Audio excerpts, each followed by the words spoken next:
अस्सलामु अलैकुम वरहमतुल्लाहि वबरकातुहू। अब तक न्यूज़ उर्दू के मौजूद नादरीन को खुशामदीद।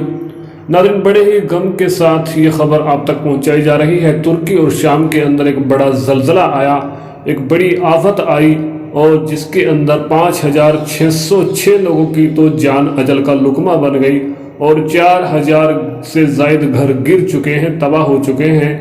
और नादरीन, 15000 से ज़ायद लोग ज़ख्मी बताए जा रहे हैं।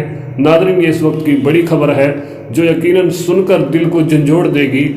नादरीन, और बताने वाले ये भी बता रहे हैं कि अभी भी कुछ लोग मलबे के अंदर फंसे हुए हैं, धंसे हुए हैं, जिनको निकालने की टीमें वहाँ पर जारी हैं और पूरे जोरों शोरों के साथ कोशिशें की जा रही हैं।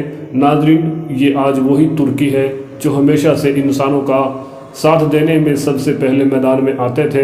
तो नादरीन, आज एक तुर्की के ऊपर ये मुसीबत आई है, तो आज पूरी दुनिया को चाहिए कि तुर्की के साथ मिलकर इस कमज़ोरी में तुर्की का ज़्यादा से ज़्यादा साथ दे और तुर्की की मदद करे। और ऐसी बात नहीं है नादरीन, आपको बताते चलो, पूरी दुनिया के अंदर आज तुर्की के लिए कैंप लगाए जा रहे हैं जगह जगह, और लोग खूब ज़्यादा मदद भी कर रहे हैं और इंशाअल्लाह बहुत ज़्यादा फ़ायदा भी होगा। तो अल्लाह ताला से दुआ करें, अल्लाह ताला हमारे गुनाहों को माफ़ करे। हमें अपने गुनाहों से तौबा भी करनी चाहिए। नादरीन, ये ज़लज़ले ऐसे नहीं आते, ये अल्लाह ही की तरफ से आते हैं। नादरीन, आपसे गुजारिश करते हैं आप दुआ करें अपने लिए भी और पूरी उम्मत मुस्लिमा के लिए, तमाम इंसानों के लिए दुआ करें। शुक्रिया। अस्सलामु अलैकुम वरहमतुल्लाहि वबरकातुहू।